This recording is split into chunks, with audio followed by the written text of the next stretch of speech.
ondas da amplidão. Quando eu errava no mundo, triste só no meu caminho, chegaste devagarinho e me encheste o coração. Vinhas nas bênçãos dos deuses, na divina claridade, tecer minha felicidade em sorrisos de esplendor. És meu tesouro infinito, juro-te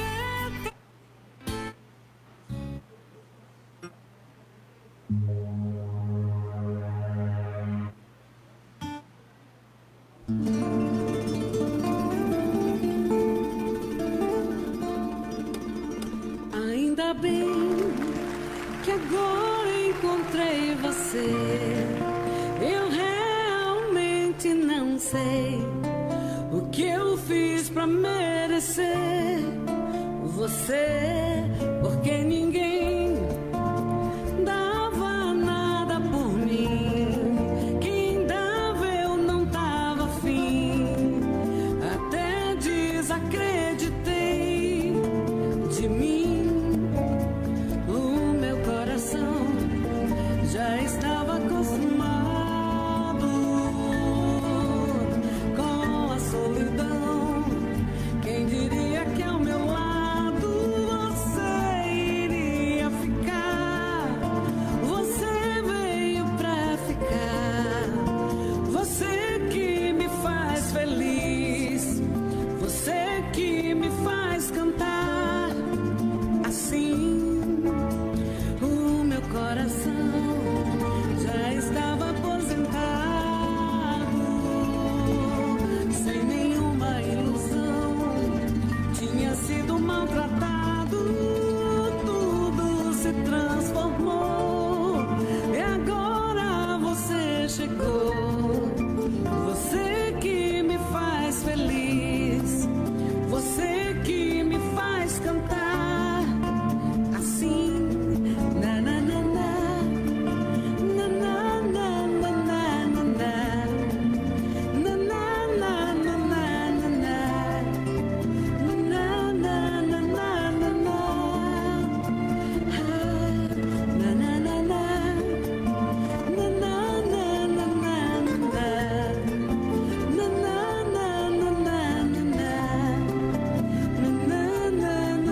na o meu coração já estava acostumado com a solidão. Quem diria que ao meu lado você iria ficar? Você vai ficar. Você que me faz feliz, você que me faz cantar assim. O meu coração já estava aposentado, sem nenhuma ilusão, tinha sido maltratado, tudo se transformou e agora você chegou. Você que me faz feliz, você que me faz cantar assim. Na na na na, na na na na na, na na na na na na, na na na na na na, na na na na, ainda bem.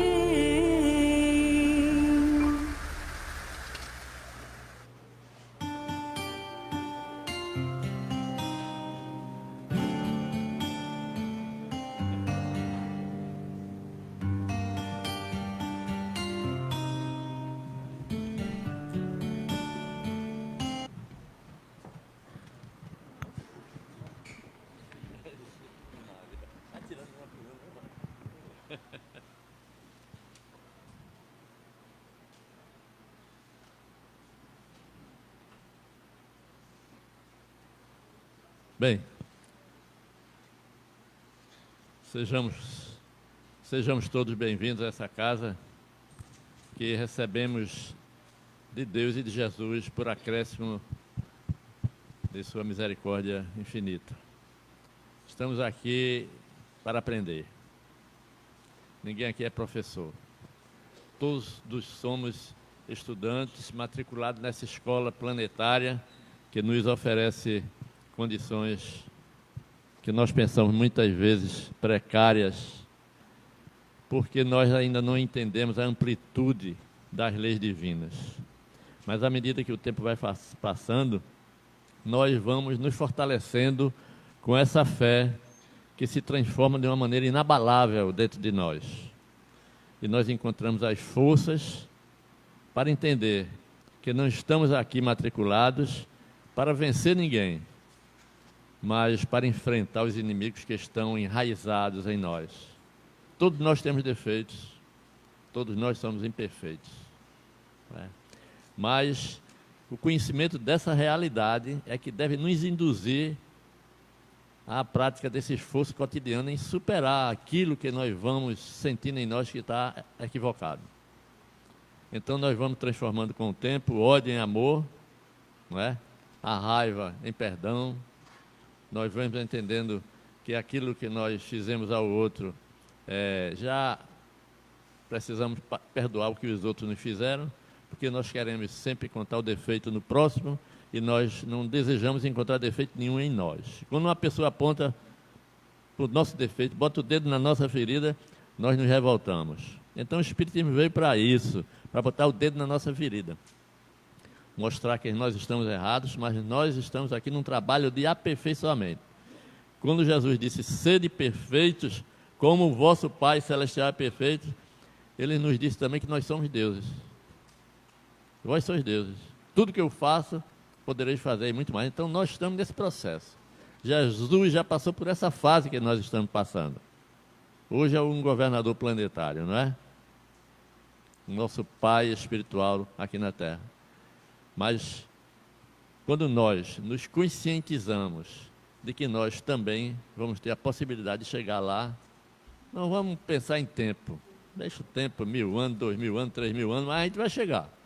Agora é necessário aproveitar os momentos que surgem e ressurgem na nossa vida, nesta encarnação, para tirar alguma vantagem do tempo. Porque a perfeição, para se adquirir, para se chegar nela, não tem um tempo determinado. Com 10.000 anos você chega à perfeição. Não tem nada disso.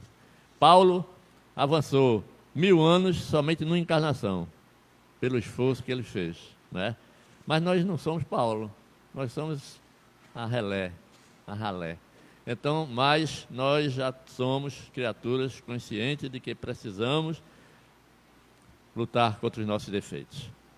Conhece-se o verdadeiro espírita, o verdadeiro cristão, que é a mesma coisa, pelo esforço que ele empreende em domar as suas más inclinações. Domar nossas más inclinações é procurar ser hoje melhor do que nós fomos ontem. E amanhã melhor do que nós estamos sendo hoje. Então, a busca constante. Isso não vai acabar nem tão cedo. Para que nós nos sentimos com a consciência tranquila, nós vamos ter muita estrada pela frente.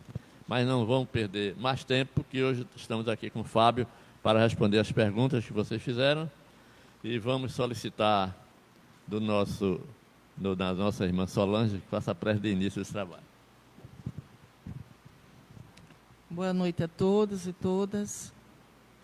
Iniciamos a prece agradecendo a Deus por mais esta oportunidade aqui de estarmos unidos e reunidos em nome de Jesus, pedindo permissão para iniciarmos os trabalhos desta noite e que possamos, através do nosso querido irmão Fábio, ter entendimento na lição que será enviada nesta noite, nesta casa, onde Jesus é o nosso mestre maior. Agradecemos a presença da espiritualidade amiga desta casa, que está aqui assistindo a cada um de nós. Então, irmãos, vamos abrir nossos corações, nossos pensamentos, vamos nos entregar ao trabalho desta noite, para que assim possamos ser assistidos. Vamos deixar nossos pensamentos não tão salutares lá fora, para a compreensão desta noite. Que Jesus continue conosco, iluminando a cada um de nós. Obrigada, Francisco de Assis, patrono desta casa. Obrigada a Deus por mais esta oportunidade. Passo a palavra ao irmão Mário Jorge, que está à frente dos trabalhos desta noite, para dar-los por iniciados. Que assim seja. Então, em nome de Deus, em nome de Jesus, consideramos os trabalhos desta noite como iniciados e passamos a palavra ao nosso irmão Fábio Barros. Estou achando... Vocês estão ouvindo bem aí atrás? Estou achando baixo. Não está dando retorno, está baixo.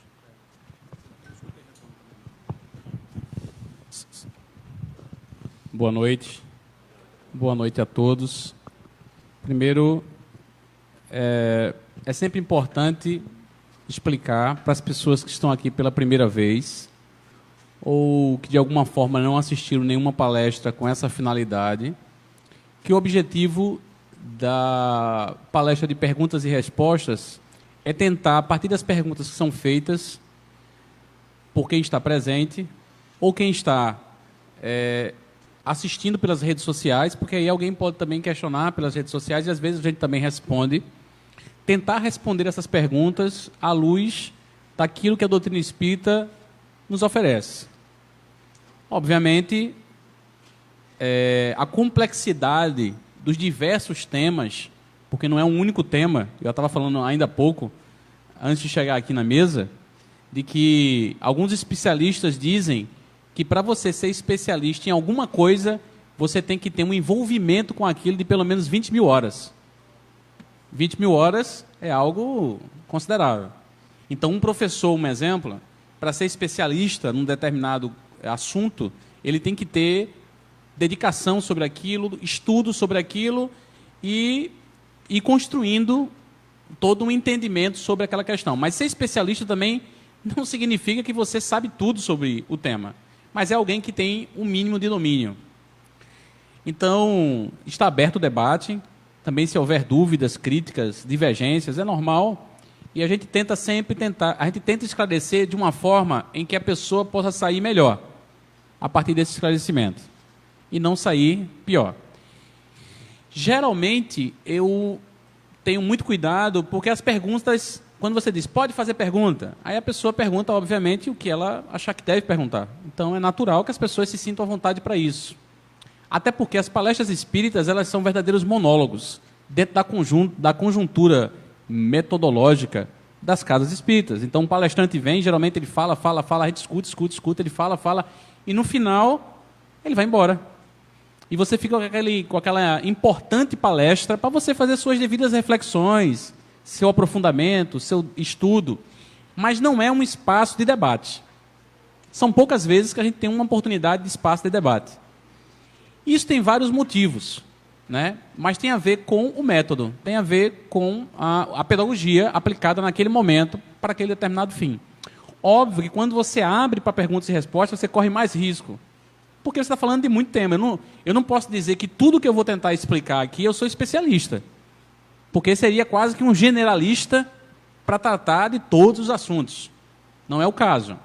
Mas a gente tenta emitir opiniões de uma forma ampla, mas que dê orientações, como a doutrina espírita nos oferece, e a doutrina espírita, ela é de uma complexidade maravilhosa. A doutrina espírita, ela é formada hoje por milhares de livros. Você tem a codificação, mas você tem milhares de livros publicados. Só o Chico Xavier são mais de 500 obras. Só Chico. Se essa encarnação inteira, a gente só lê esse livro de Chico Xavier, já era uma encarnação fantástica, em termos de aprendizado. Sem falar os outros, os que discutiram o espiritismo de forma mais precoce, do tempo de Kardec, como Leon Denis, Aksakov, o próprio Kardec, mas eu digo os seus contemporâneos. De lá para cá tem muita, mas muita literatura. E é preciso que a gente tenha um mínimo de direção. Então, estudar a codificação é fundamental. Por quê? Porque às vezes surgem coisas que são apresentadas pela espiritualidade, mas que requer da gente cautela.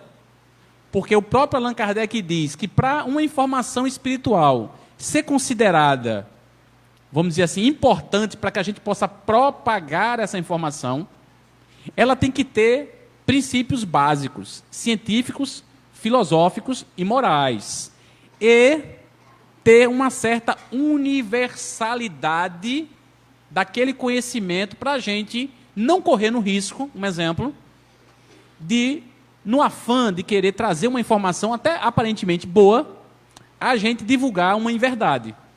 Kardec chega a dizer que é melhor você ter cautela e não informar 100 verdades, um exemplo, do que você passar uma inverdade. Porque aquelas 100 verdades, com o tempo, vão se consolidar. E você divulgar uma inverdade pode deixar um prejuízo sem precedentes e sem querer, você, pela pressa científica, você pode dar uma informação que ainda não se consolidou. Eu digo que tem algumas perguntas aqui que revelam isso, eu já dei aqui um preâmbulo para ajudar no debate da resposta das perguntas. Ainda bem que hoje tem pouca pergunta. Deixa eu ver aqui. Mas isso é ótimo, né? Como sei que determinada situação vivenciada foi proveniente de livre-arbítrio ou estava na minha programação? Mesmo que esteja na sua programação, você está passando por algum problema ou alguma solução, porque estar na programação pode ser encontrar um anjo da guarda. Você fez tanta coisa boa lá atrás, não pense que a gente só faz coisa errada, não. Você acertou em alguns momentos e Deus lhe oferece o reencontro com um anjo na sua vida. Vamos pensar no positivo? Aquela figura que surge na nossa existência e que nos auxilia a sair do buraco. Nos auxilia a se fortalecer. E nos é um anjo, um verdadeiro anjo na nossa vida. Isso não cai do nada. Um anjo não é entregue na sua vida, na sua existência, na sua reencarnação, por acaso. E você percebe isso, porque você, como é que essa pessoa chegou na minha vida? Eu estou falando de anjo de verdade, né? Meio anjo, falso anjo, gente que entra na vida da gente e que dá sem querer em troca e nos auxilia. Isso pode ser um patrão, isso pode ser um professor, isso pode ser um parente, isso pode ser um conhecido, um amigo, pode ser uma pessoa que na hora de um acidente chega na sua vida para lhe ajudar naquele momento de mais dificuldade.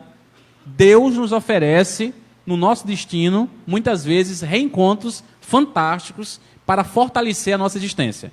É porque a gente olha muito o sofrimento, a dor e os equívocos, os nossos erros, que aí nos levam, às vezes, a situações difíceis.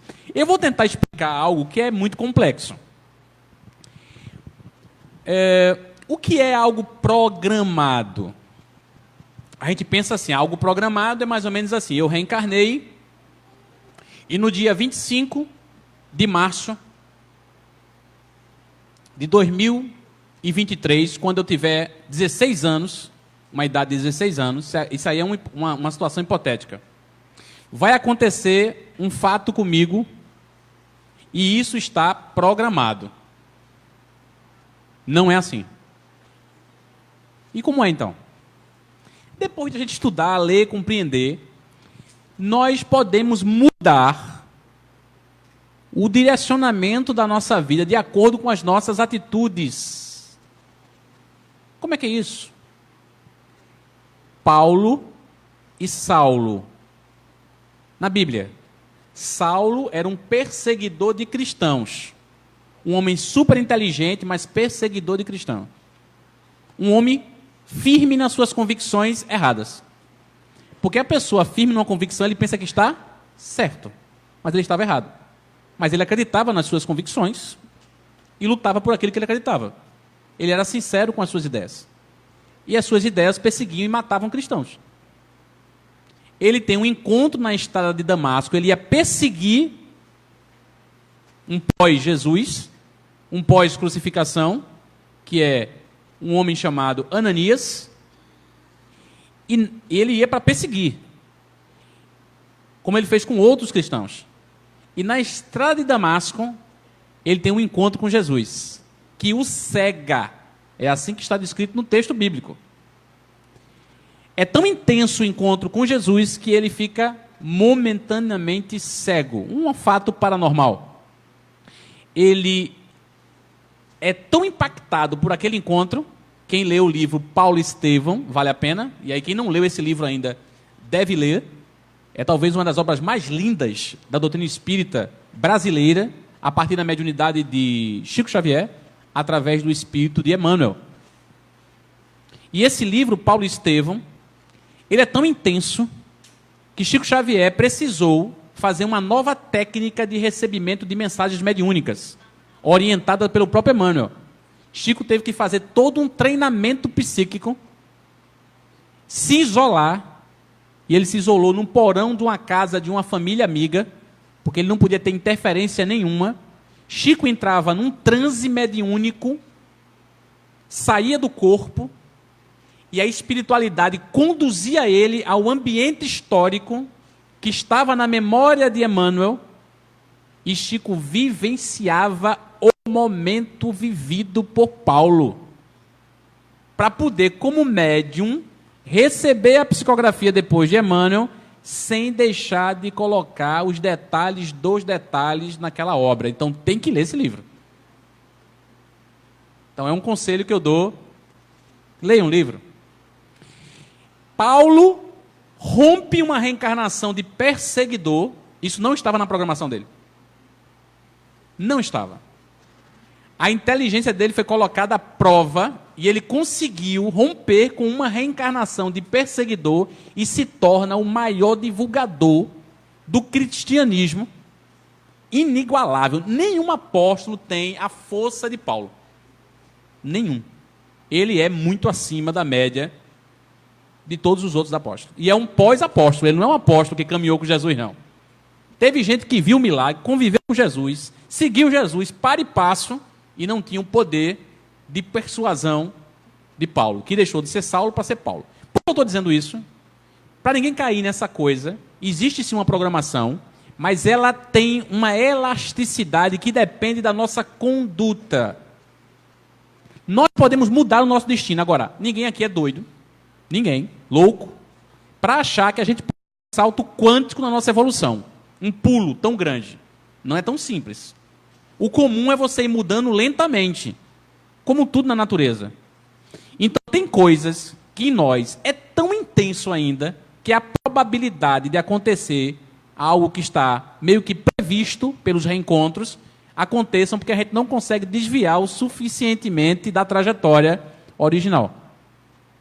E aí é porque a gente precisa realmente ainda passar, porque será pela dor que a gente vai ter que ordenar de novo nosso eixo para uma nova trajetória. Então, assim, como saber se aquilo foi programado ou não, não fica muito claro para a gente.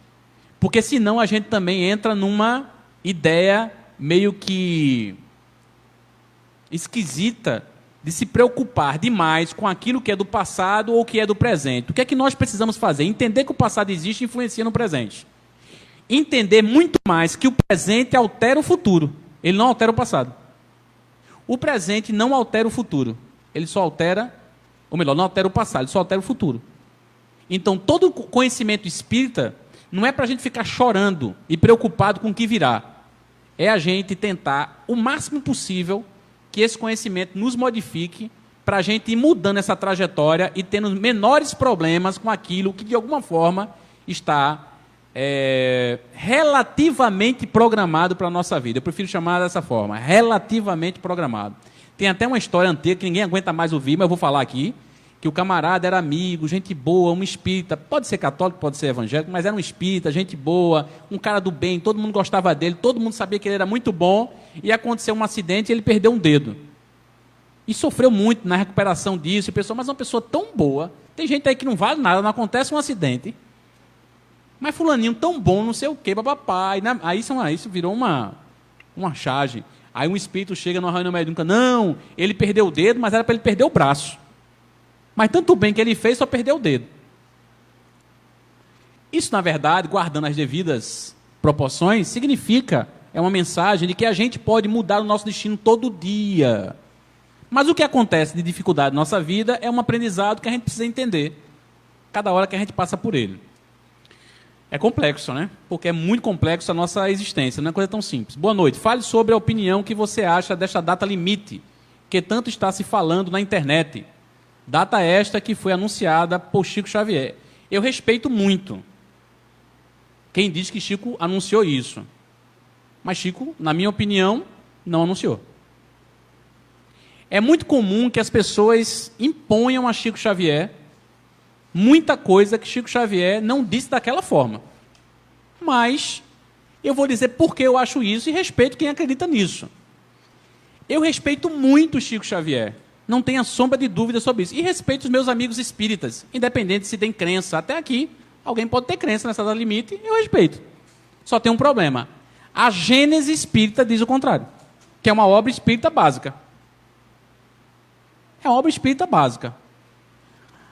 A humanidade não passará por catástrofes que interfiram na sua evolução, simplesmente como já foi no passado divulgado o dilúvio, que nunca existiu. Dilúvio não existiu. Mas é divulgado como se fosse algo que existiu. É mais ou menos tentar remontar isso. Ah, mas é sobre nações em conflitos, armas nucleares, tudo bem, os anjos estão preocupados. Olha, tudo isso é verdade. Todos os grandes líderes de nações têm sob sua tutela, têm sob a tutela de espíritos que são seus anjos da guarda. A espiritualidade sofre muito com os seres humanos, porque os seres humanos são complicados.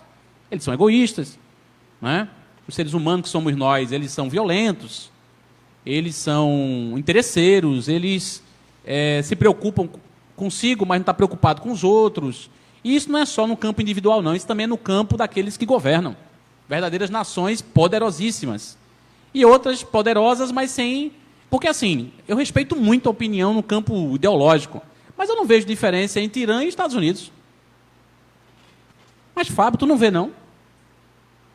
Uma nação tem uma cultura muito mais fundamentalista, não, mas assim, fundamentada em uma cultura árabe, que a gente tem um preconceito muito grande, principalmente por causa dos filmes americanos. A gente tem muito preconceito com a cultura árabe, muito mais pelo que a gente aprende, não na escola, mas por uma mídia, que o tempo todo fala um exemplo de terroristas.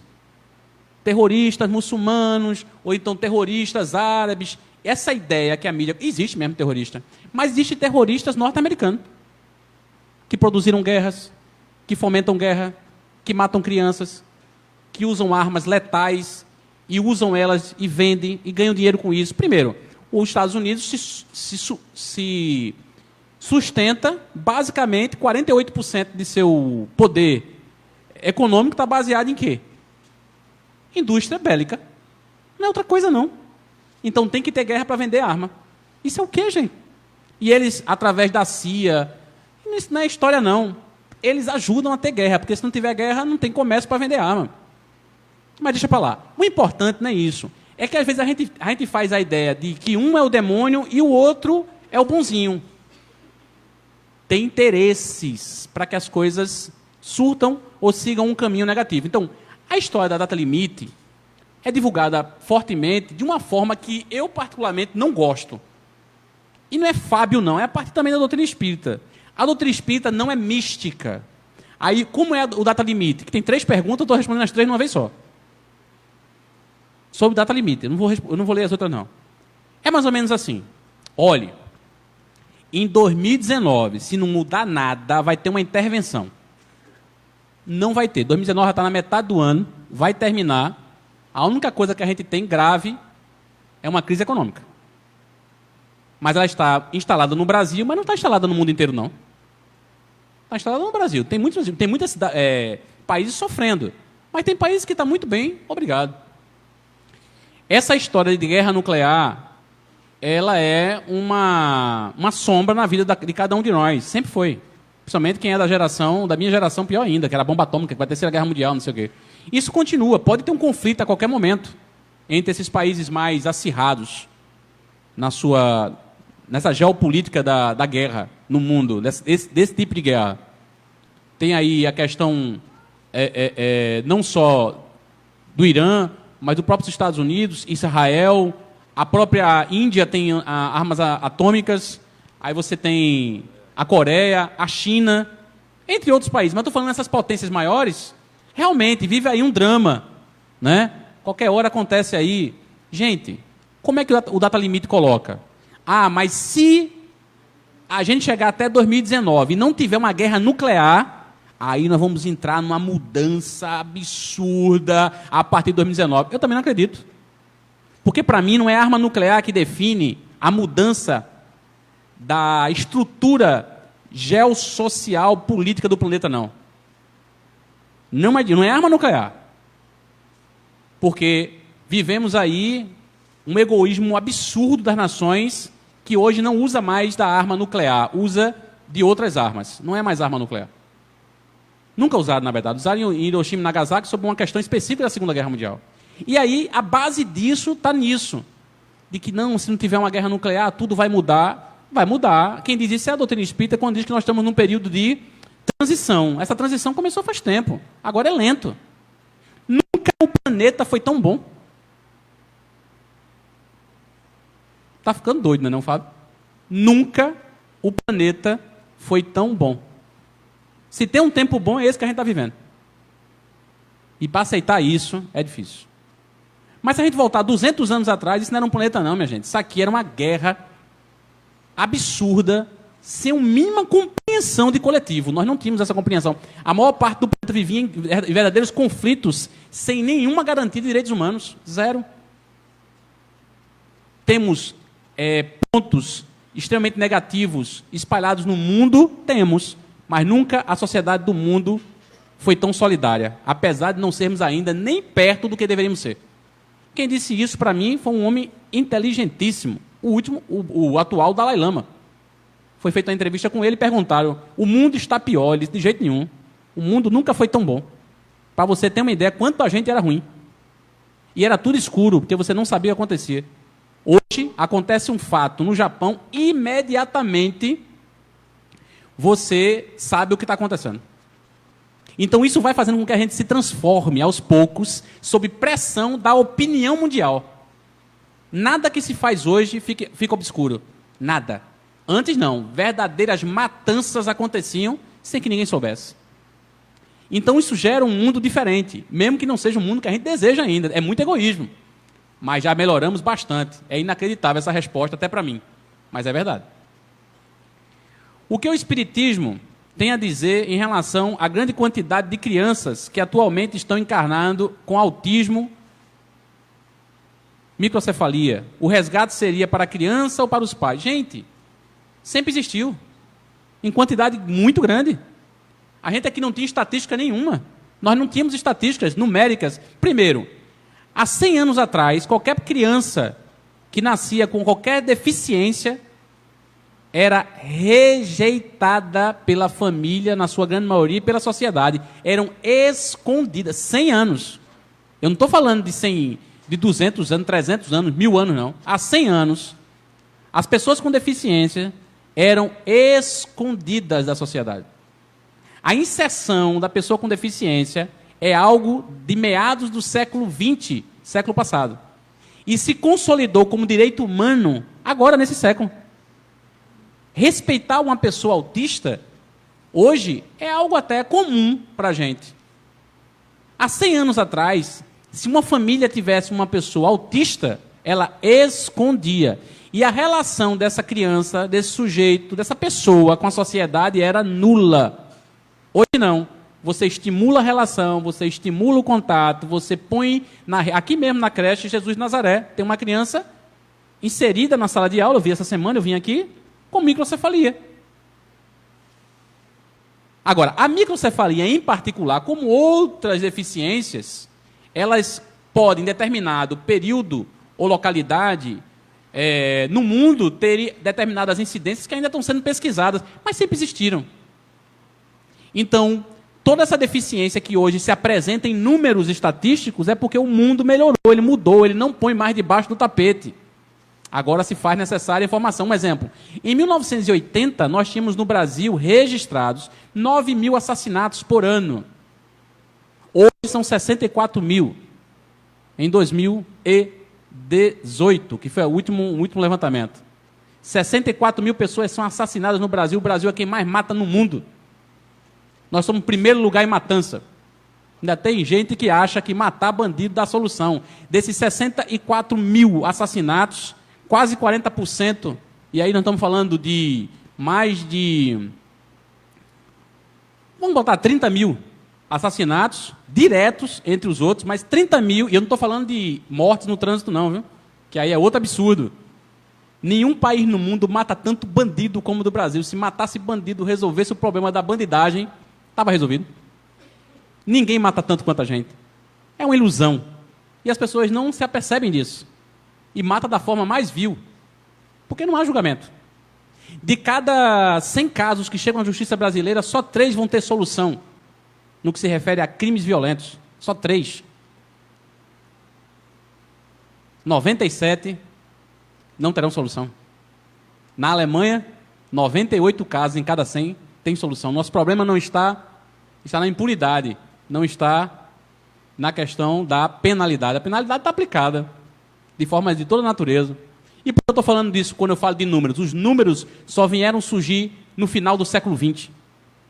Antes não tinha informação, então não existe mais pessoas com deficiência hoje. Isso é um engano.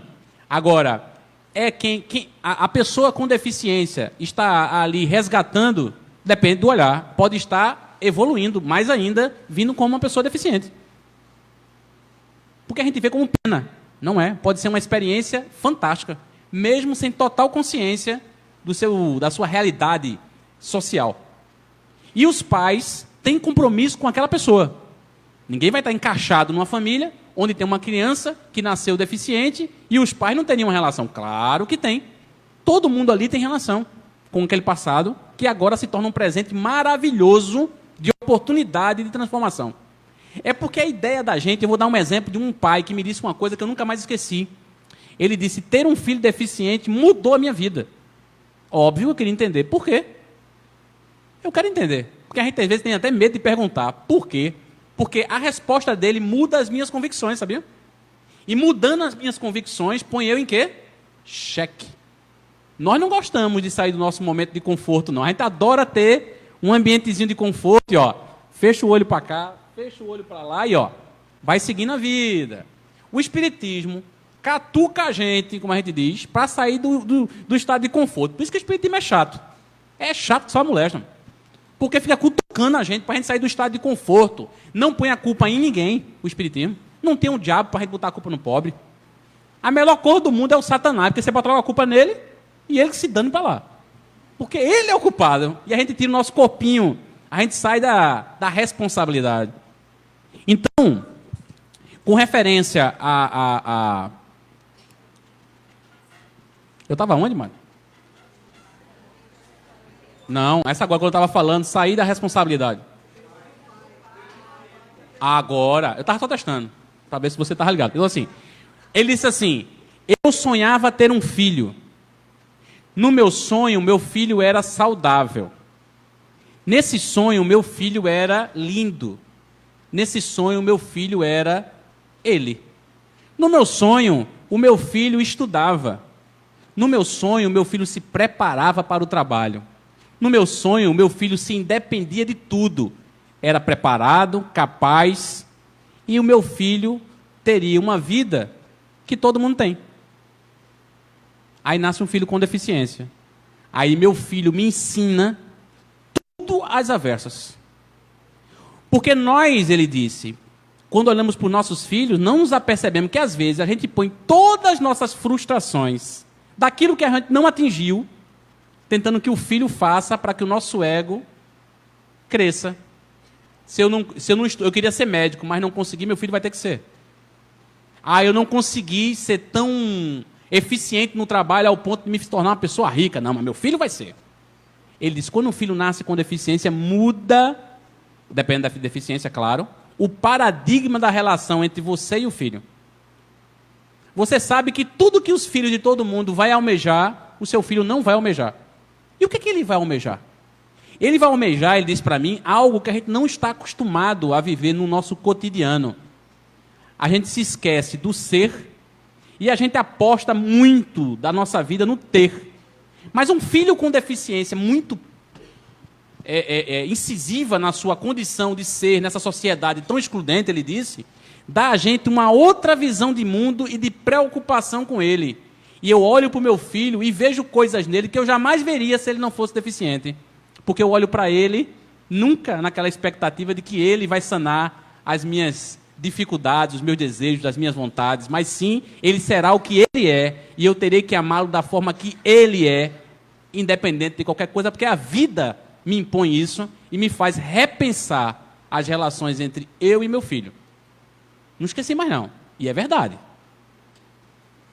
Ele depende mais de mim, ele precisa mais de mim, eu preciso estimular ele o tempo todo. Às vezes a gente vive com o filho e não estimula o filho. Porque a gente pensa, não, mas a vida estimula. A gente não tem o tempo. Quando a criança tem uma deficiência, eu vi a mãe aqui, voluntária na sala de aula. Qual é a mãe aqui nessa sala, com todo respeito, que vai para a sala de aula do seu filho, ser voluntário na construção pedagógica do atendimento do seu filho? Não vai. A maioria não vai. Nem se percebe que a gente pode estar na Lei de Diretrizes e Bases da Educação, chegar na escola e dizer qual é o método que será aplicado educacional do meu filho nessa escola. Estou falando da escola pública ou privada. A diretora da escola, a pedagoga, tem que informar, orientar, discutir com os pais que método é esse. Parece algo assim surreal para muita gente. A gente não bota o menino lá para estudar, claro que não é todo mundo, não estou aqui generalizando, mas a gente deixa lá porque a gente sabe que o filho da gente vai ter que se encaixar naquele método que é igual para todo mundo, que é outro problema da educação, porque as pessoas são diferentes. Mas quando a criança tem deficiência, você vê a mãe ali para ensinar como é que alimenta a criança, para explicar como é que aquela criança se comunica e também para contribuir na construção pedagógica daquela pessoa que tem a sua particularidade. Mas todos nós temos a nossa particularidade. Então isso aqui é só para entender que seja qual for a experiência que você carregue, essa experiência tem a ver com as suas necessidades reencarnatórias e daqueles que caminham com você. Pode ser seu pai, sua mãe, seu parente, seu esposo, seu filho. Nada está solto. Aqui tem uma pergunta ao vivo, pela transmissão. Mediunidade é uma escolha nossa ou é planejamento da reencarnação? É planejamento e é genético. E é hereditário. Se um médium casar com uma médium, os dois forem médium, e tiverem um filho, a probabilidade desse filho ser médium é toda. Gigantesca. A mediunidade é hereditária. Porque a predisposição orgânica, todo médium é, antes de tudo, um paranormal, tem que ter a predisposição física. Por isso, quando você for casar, você tem que perguntar, tu é médium? Não. Eu quero casar. Tu é médium? Eu sou. Deus me livre. Vai ter um menino dentro de casa vendo fantasma o tempo todo. Por isso que numa família onde tem médiums, onde o marido é médium, a esposa é médium, tem um bocado de médiumzinho. A família é cheia de médium. Cheia. Porque a mediunidade é hereditária. Onde danado tu viu isso? Livro dos Espíritos. Dupla vista. Vão lá, lê. Dupla vista e veja o que Kardec descobre. Ao perguntar, ele diz que vai na casa de uma pessoa que tem essa mediunidade, que é uma paranormalidade, que tem dupla vista, e pergunta, Kardec pergunta se é hereditário, e os espíritos dizem que sim. Porque a mediunidade, na sua base orgânica, ela é hereditária. Agora, não é só a base paranormal que faz de você um médium ostensivo. Você pode ter mediunidade e não está desenvolvida a mediunidade, ela não vai aparecer, mas você tem. Porque precisa do elemento também espiritual aí, que tem a ver com a tua programação. Agora, uma coisa, uma vez médium, meu amigo, você pode ir para uma casa evangélica, você pode ser católico, você pode ser espírita, você pode ser ateu, tem um bocado de ateu médium. Você pode ir para onde você quiser, meu amigo, mas você não se desgruda da mediunidade, porque a mediunidade não é do espiritismo, a mediunidade é uma faculdade orgânica que se expressa espiritualmente através de alguém que está encarnado. Ou desencarnado, porque o perispírito também mantém essa possibilidade de comunicabilidade até no além. É muito assunto, né? Qual a relação do filho adotivo com os pais? Toda. Não existe. Eu mesmo dei um susto na minha mãe e no meu pai aqui. Quase que eles caem. Estava assistindo a palestra aqui. E eu disse, gente, eu queria fazer aqui um anúncio. Não sei se tu estava aqui. Rapaz, foi a confusão. Papai olhou para a mamãe sem entender nada. Eu disse, eu sou um filho adotado. Mamãe olhou para papai e disse, mas rapaz, aquela barriga foi o quê? Ficaram assim, sem entender. Não entenderam. E eu choquei todo mundo aqui. Não por ser adotado. Eu disse, eu sou um filho adotado.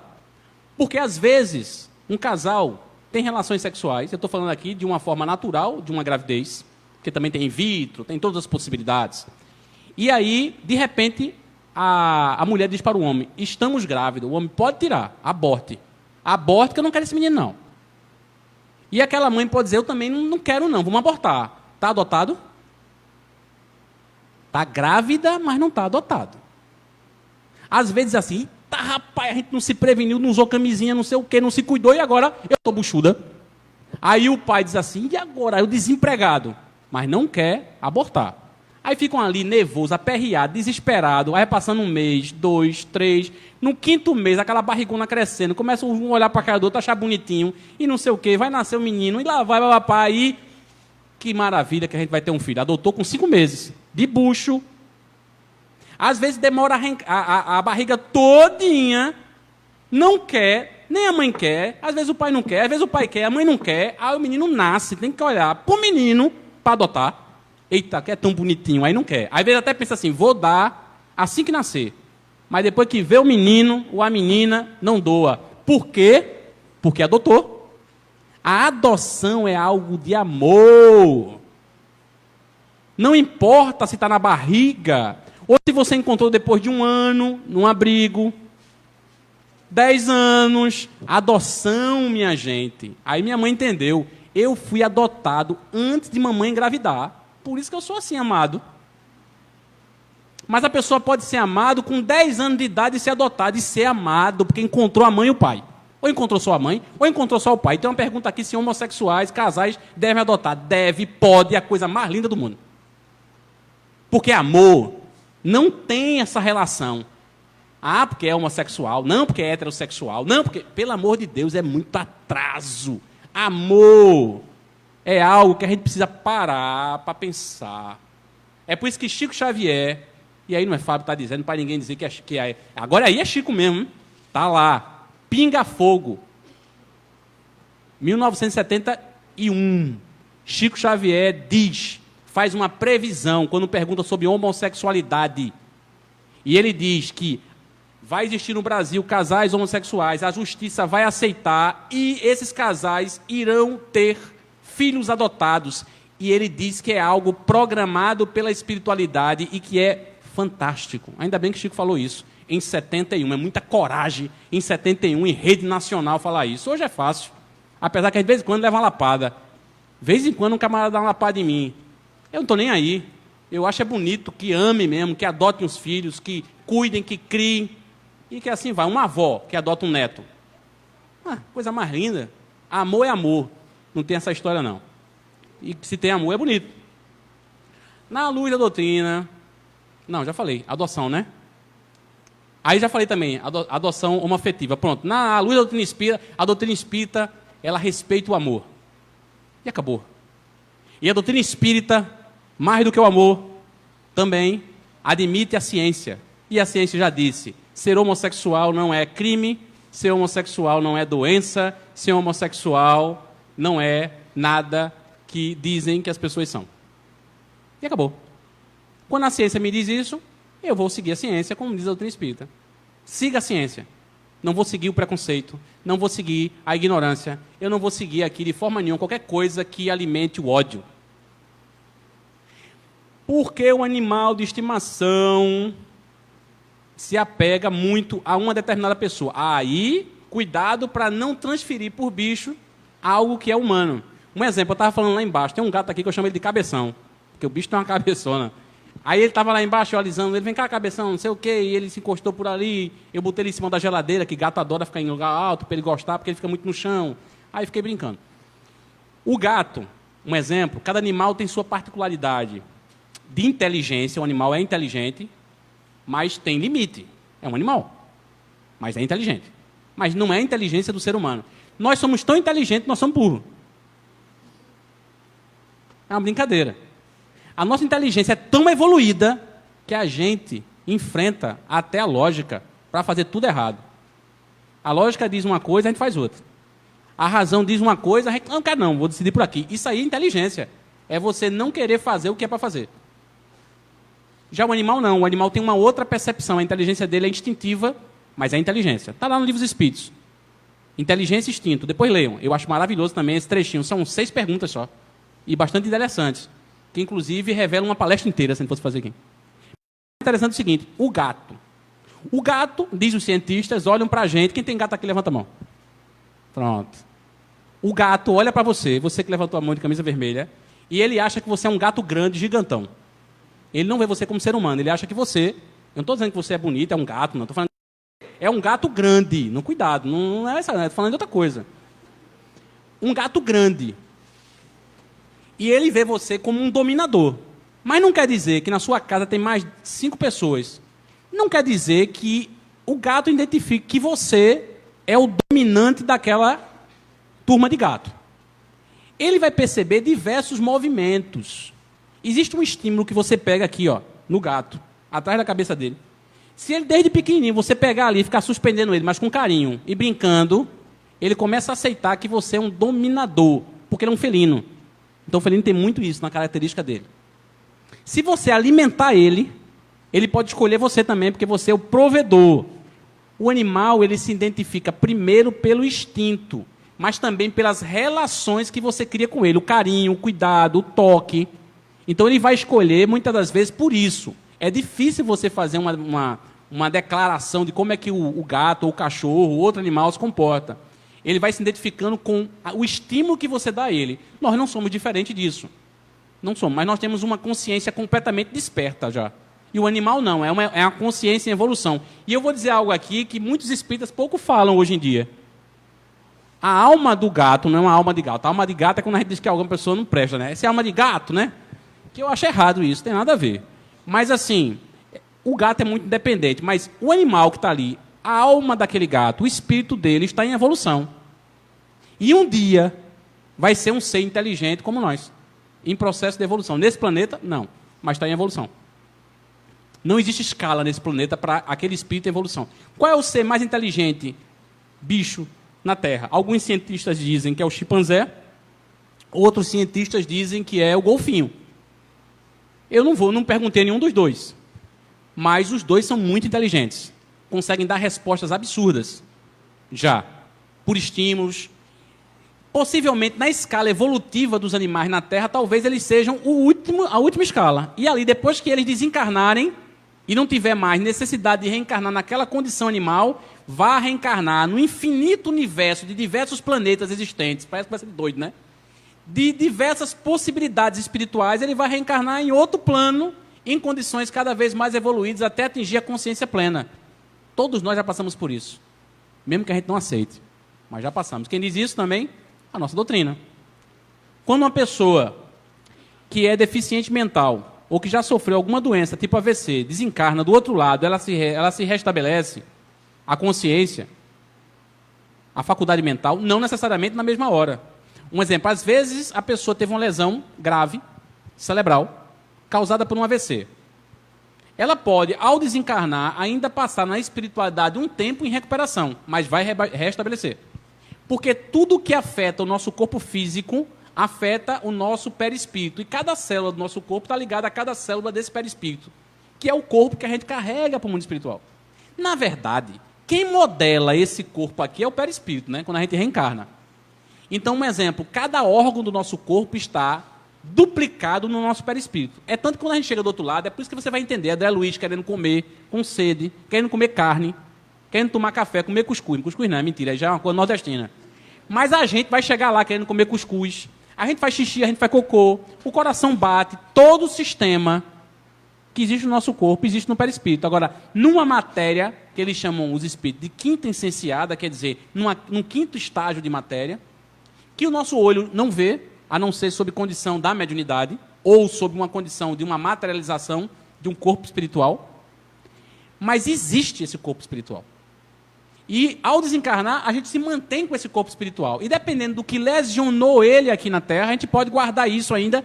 E essas impressões celulares só serão corrigidas no mundo espiritual. Por isso que ao desencarnar, imediatamente as pessoas são socorridas, dependendo da forma que desencarnou. E aí vai passar um tempo de recuperação, mas recupera. Lá recupera. E às vezes o que não se consegue recuperar lá é preciso reencarnar para recuperar no corpo. Por isso que uma criança pode nascer com câncer na cabeça. Como é que pode um negócio desse? Porque o câncer na cabeça, daquele espírito quando estava no mundo espiritual, resultante do uso excessivo, um exemplo, de uma droga que causou a lesão, que causou o câncer, e também não só drogas, mas sentimentos podem causar câncer. A exemplo do ódio, está provado cientificamente. Você tem uma lesão cerebral, um tumor cerebral, não cura ele aqui, vai para o mundo espiritual, chega no mundo espiritual, tem tratamento quimioterápico, tratamento radioterápico, tem tratamento espiritual, tem tudo que você possa imaginar, melhora muito, mas não consegue debelar completamente aquele problema, porque aquele problema está primeiro na sua consciência. Aí no processo reencarnatório, reencarna, nasce com um tumor no cérebro ainda, para que ele seja extirpado, encarnado, porque a única forma de fazer aquela retirada é encarnado. Porque está tão entrelaçado a uma consciência muito materializada, que no mundo espiritual ele não consegue se livrar daquilo ainda. Pode. Porque também não passa muito tempo na espiritualidade e reencarna rápido. Se passar muito tempo na espiritualidade, aí pode um tratamento debelar algo que está na consciência e que está no perispírito. Não dá para fazer uma palestra só sobre isso? Dá. Né? Porque quando a gente começa a fazer um tratamento na casa, as coisas pioram. Nem sempre. Mas é comum também acontecer realmente isso. Você está fazendo um tratamento espiritual e dá um pipoco na sua vida. Você vai para a casa espírita, vai fazer um tratamento, quando você pensa que vai melhorar, piora. Eu chamo isso de efeito anticorpo. É efeito anticorpo. Se o que está levando você a ter problemas físicos, psicológicos, ou até mesmo de convivência, sei lá o que for, uma forma você veio, tem tratado, o espírito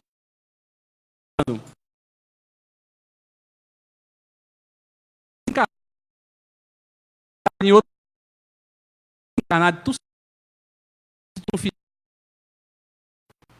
ela vai ser, porque eles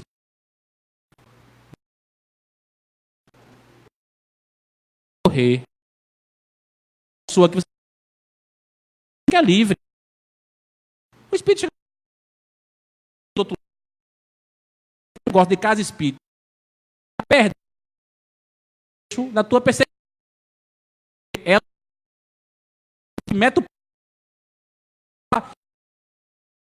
ao espírito, fica em você vai fazer desobediência.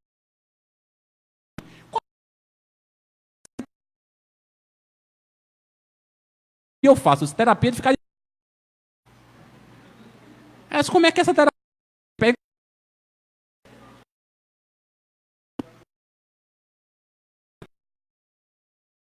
Porque enquanto você está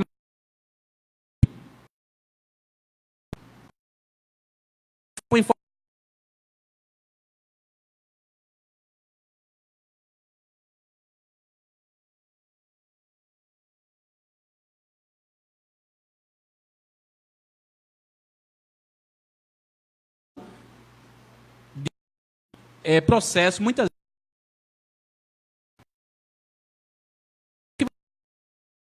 daquele tempo, modificar, comentar,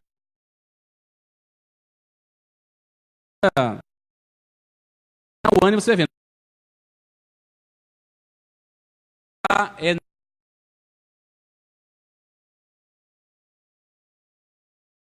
Hoje.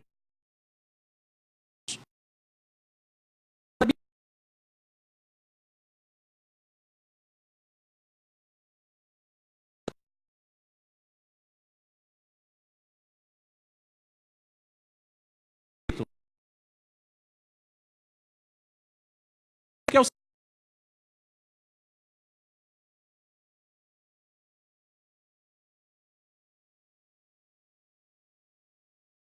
pode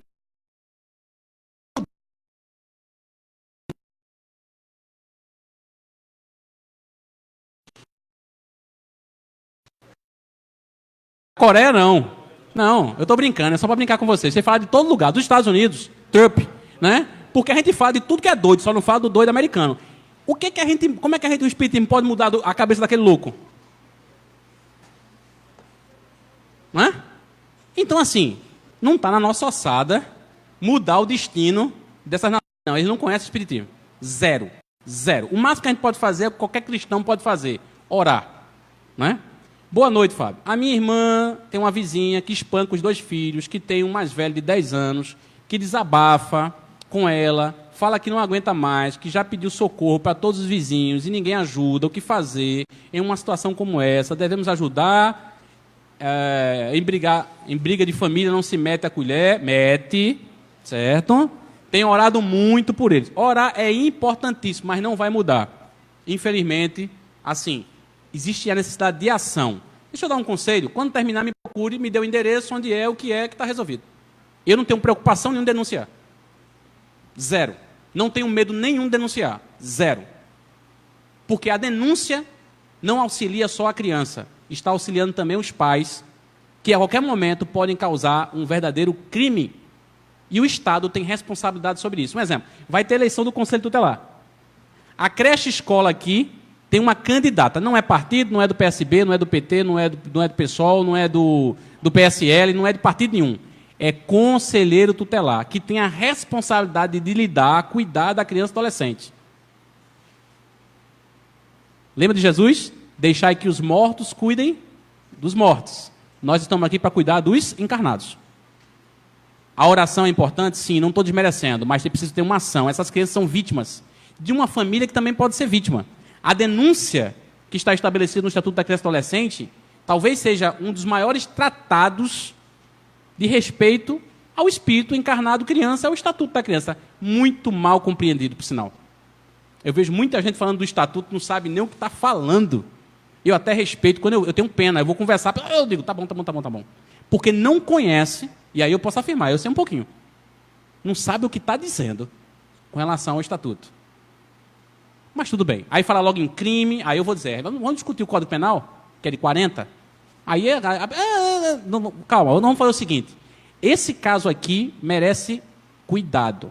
Quando terminar, dá um tempo, desfaça, não sei o quê, me procure aqui atrás. Que isso aqui vai se resolver. Mas não é ameaça à família, não, é para salvar a família. A intervenção que deve ser feita é para que os pais parem de agredir os filhos.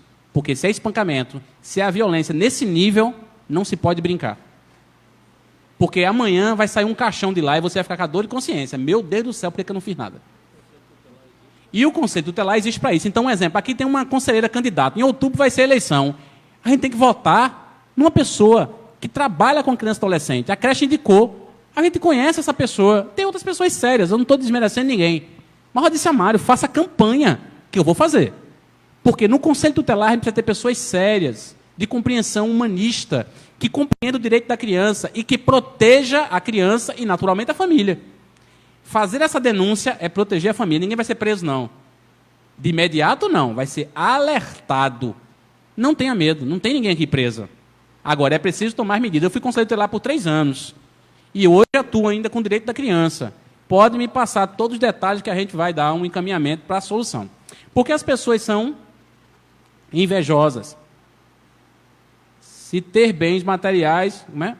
Porque pessoas são invejosas. Sem ter bens materiais, mesmo em família. As pessoas são invejosas porque as pessoas querem ser felizes. É elástico, né, um negócio desse? Por que alguém é invejoso? Porque a pessoa quer ser feliz. Todos nós queremos ser felizes. Só que a gente não sabe o caminho para ser feliz. Uns já entenderam que a felicidade não está no outro. Já acordaram. A felicidade está em nós. Mas isso já é um estágio mais na frente. Quem não entendeu isso ainda, vê a felicidade no outro, de qualquer coisa simples que seja, e inveja não tê-la. A pessoa invejosa é alguém adoecida. E qualquer um pode ser invejoso. Em grau menor ou maior. Então a gente aqui não está julgando ninguém. Mas é a busca da felicidade. Sabe como é que isso muda? Quando a gente se espiritualiza. E a gente descobre que a felicidade não é o que a gente pensava que era. Tem gente que pensa que ser feliz é ter um carro novo. Quando tem um danado, descobre que não é. E tá bexiga, não é não. E principalmente quando o carro tá sujo. E você olha para ele, mas rapaz, esse carro não me trouxe felicidade. Ah, então ter felicidade é ter uma casa. A casa é importante. Mas ela não é o elemento que trará para você felicidade. Aí você conquista a casa. Aí você depois diz, puxa, isso não me dá felicidade ainda. O que é felicidade? Então, felicidade é algo que só a espiritualização vai dando a gente o sentido da felicidade. Isso vai acontecendo com o tempo. Então, a pessoa invejosa é isso, merece pena, mas mais do que pena. A gente tem que ter compreensão, não quer dizer que a gente concorde, mas é isso. Gostaria, mais de só um minuto agora, gostaria de saber o porquê as comunicações entre as pessoas ocorridas nas reuniões mediúnicas. Porque as comunicações ocorridas nas reuniões mediúnicas não são aqui colocadas à disposição da população. Porque, na verdade, o trabalho geralmente feito é um trabalho desobsessivo. Não é um trabalho de comunicação mediúnica de espíritos que trazem mensagem para quem está aqui. Isso é uma coisa mais específica em termos de mediunidade. Porém, quando uma mensagem é direcionada a alguém, se coloca aqui no quadro de aviso. Deixa ali, porque se a pessoa olha, é bom saber que tem um quadro de aviso, dá uma olhadinha. Se tem mensagem, bem, se não tem, é porque não tem.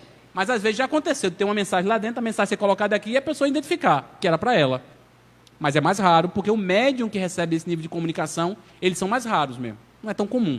O médium comum, geral, é aquele que recebe espíritos sofredores para o processo de desobsessão, que é muito importante. Uma pessoa com mediunidade forte, como chegar e falar para ela que ela tem que explicar que precisa de tratamento.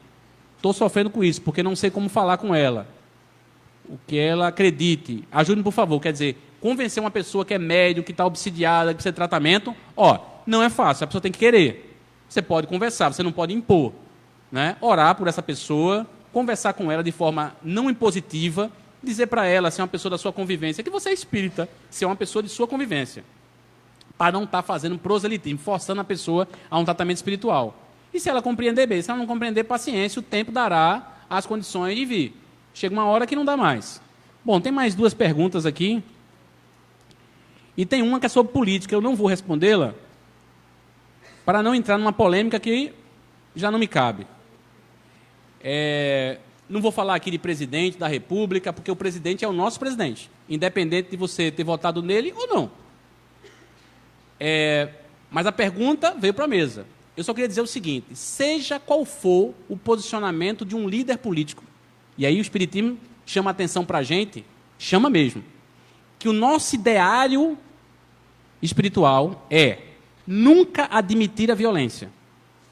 Isso é um princípio espírita. A violência nunca será o caminho para nada. Nunca admitir a vingança. A vingança nunca será um instrumento de solução.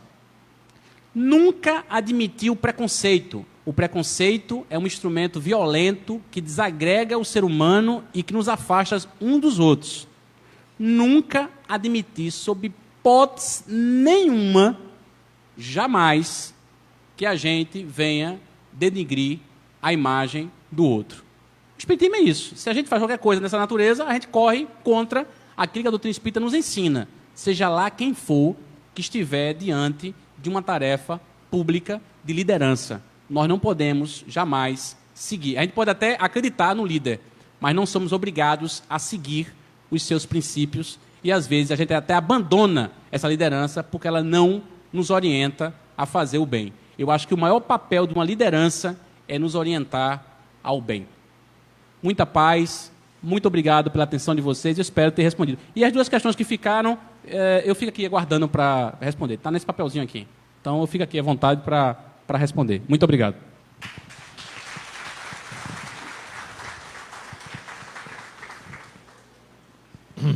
Uma aula, não foi? Gente, quem conhece Franco? Quem já viu, ouviu uma palestra de Divaldo? Quem gostaria de ir para uma palestra de Divaldo? Então, nós estamos aqui com convites, certo? Não vai pagar nada, é convite para ir na quarta-feira, dia 10, Centro de Convenções, Teatro Guararapes.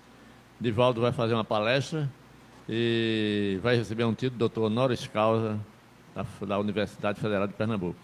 Então, uma palestra de Divaldo vale uma noite. Ganha uma noite e ganha um ensinamento maravilhoso. Então, quem desejar ir, não é pegar e rasgar, não. É quem que desejar ir mesmo, procura aqui que eu estou com os convites. Vou passando para vocês, tá? Começa de 19 horas, na quarta-feira, dia 10, né? Próximo? Pode. Eu queria só fazer uma consideração. Divaldo vai receber de forma merecida um título honoris causa. Só se dá esse título a pessoas que as universidades no mundo inteiro, em algumas a universidade pode garantir esse título, pessoas que pela sua notória sapiência, ciência, compreensão, experiência, são admitidas na vida. Você pode ser um especialista de algo que você na vida ali se... Então é muito importante que quem pegue o ingresso realmente possa ir, porque é uma homenagem. Eu sei que é uma palestra de Divaldo, é algo muito bom a gente assistir, mas estar lotado significa uma homenagem à pessoa de Divaldo Pereira Franco, que merece nosso profundo respeito pela sua história, por tudo que fez, não pelo espiritismo só, mas pela humanidade. Então é só isso. Embaixador da Paz e pela história de Divaldo. Então, assim, é muito importante que quem pega o ingresso de entrada franca também tenha a responsabilidade de estar, porque eu acho que isso, antes de tudo, é um compromisso nosso em homenagem a Divaldo. Só isso que eu acho que é importante frisar. Então, estou aqui com os convites. Eu espero que vocês compareçam, se Deus quiser. Então, vamos nossa reunião, solicitando o nosso presidente.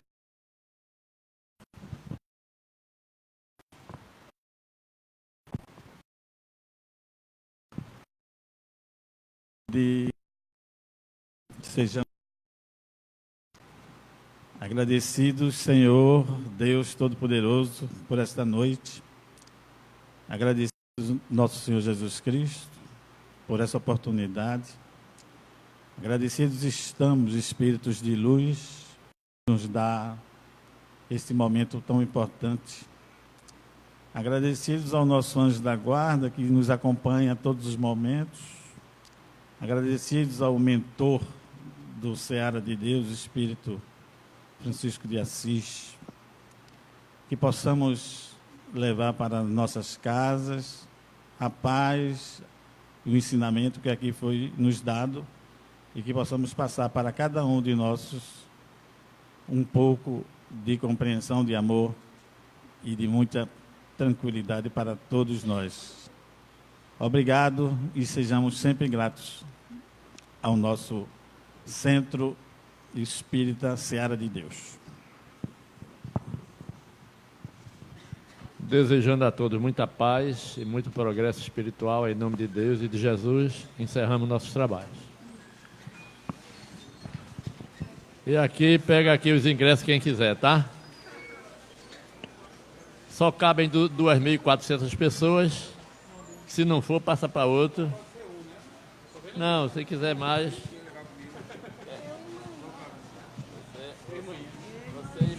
Você e manhã. Tu.